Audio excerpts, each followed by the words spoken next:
the struggles and the pain away from us if He decides to. Just as the way He decides to allow Satan to harass the person.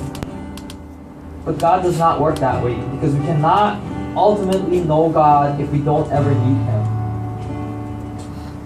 We as people by nature, we have the need to know God. And in our weaknesses, we gravitate to strength. We gravitate to help. We ask for answers. We ask for understanding. And God says, my grace is sufficient for you. For my strength is made perfect in weakness. It says for you, not just to Paul. And I know it gives an example of a thorn in the flesh. A thorn in the flesh is something that you struggle with, whatever it is. In this case, even the Bible doesn't explain what Paul was struggling in.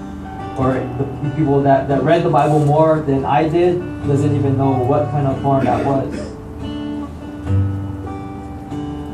But as people, as people, we are loved.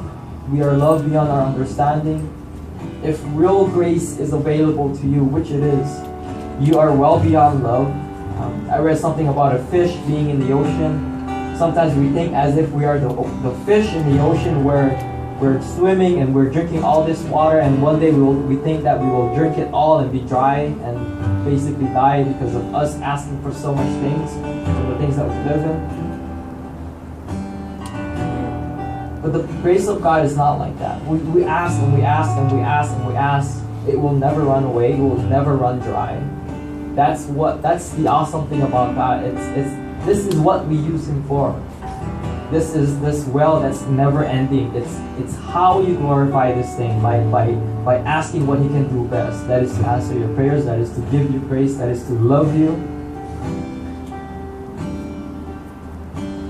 So grace is provided to us and will never go away or run out of it. This is where we get our strength from. To know that no matter how much of a failure we are or you are, how lacking you may be as a father or a son or a worker, God loves you and accepts you, and He will be there to get you through this. And this is where we get our strength from. That even when you're failing, even when people are laughing at you, even when you're laughing at things, this person comes at you, our God comes at you and says, you know what, you're going through this thing, but this is who I am. This is the person I am. And I love you. And you have to understand that this is for you and it is sufficient enough for you, He says. So that's my encouragement to you this morning. And it's encouragement to me also. It's for all of us. We need to understand what grace is. We need to understand how it comes to us. We need to understand how it works. I mean, I say things like this and I just assume that you know how much God loves you, but I cannot assume that way. Because even I myself need to understand that God loves me. And even in knowing that, I still have to go in the Bible and look, how does He love me? How did He love His people before? And how does He love me now? And He says the grace is sufficient for you, which means it is for now. It is not for the future. It is not for the past. It is for you right now. Whatever you're going through. Yes, it is also for the future, but don't think of it as it's something for the future. It is for you now. So I hope we're encouraged. I hope we can live from that. And today, as we'll continue to learn about prayer, like what Paul did, he went to God to prayer first, and he got his answers on that. So let's stand and then let's pray, and then I was going to ask you guys to greet each other, but I think everyone is kind of sick. I don't want to spread anything. But let's stand, let's pray, and then we'll worship God. Father, we thank you for today. We thank you for bringing us here. I thank you for bringing me here, Lord God, to share this short exhibition of yours. I ask, Lord, that you continue to seek us, and in you seeking us, that we get to know you more, Lord God. Help us know you by you reaching towards us, Lord God. May we worship you. May we listen to your word after this. May nothing pull us away from you, Lord God, but may everything, even the bad things, gravitate us to you, Lord God. So we honor you, we bless you. In Jesus' name we pray. Amen. Amen.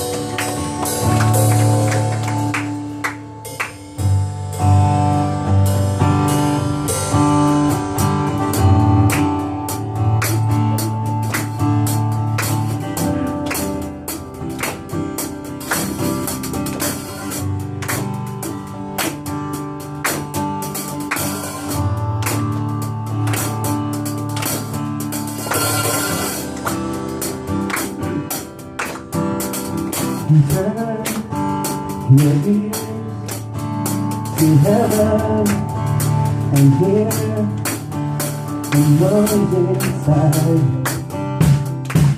And the sound of the angels are, and the sound of the angels' song, it's all is for us here. God and me. All those times are here. How comes and how divine the sun from high will rise. How comes and how divine love from high will rise. Will rise.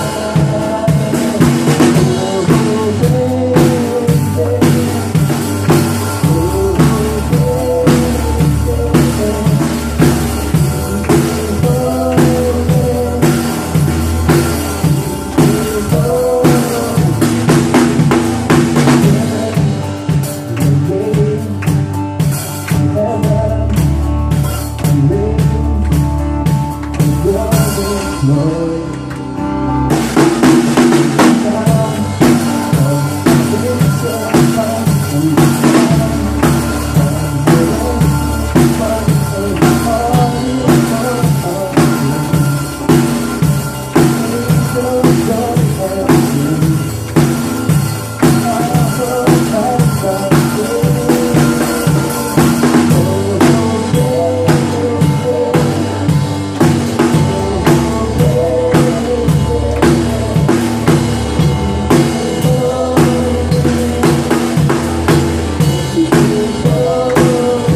the skies over empty space. Send the night to a dark and forest world you hide.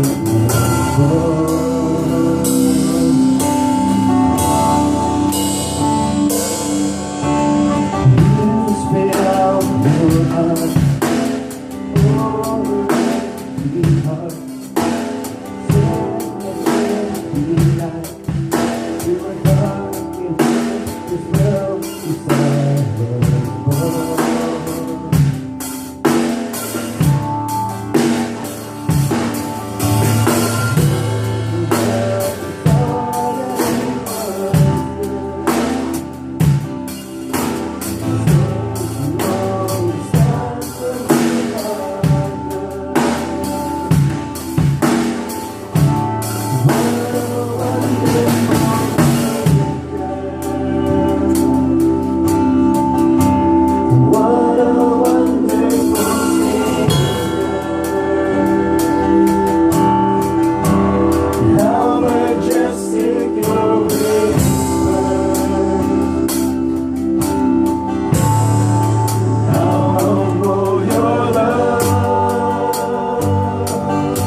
wonderful God He is. In today's world, everybody these days can get lost in the technology that we have today. It's so bad that we can easily forget who our God is, or forget that He is the one and only. So let's sing, Lord, I give you my heart. So just to make us all remember that He should be our one and only desire, not no Facebook, not no MySpace, Twitter, anything like that. I just pray that we open up our hearts and our minds and our desires up to Him. This is my desire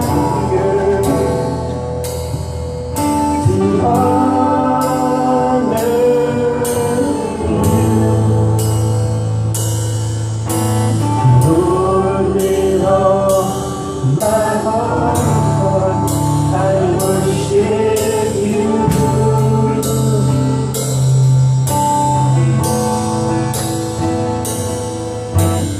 All I have within me, I give You praise. More than I adore is in You.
Yes, Father God, have your way in us, Lord.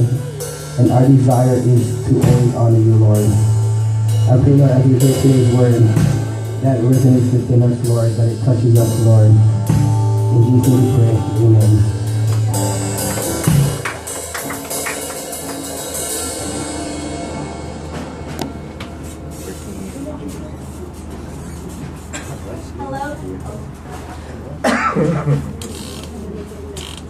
Good morning, everyone. Good morning!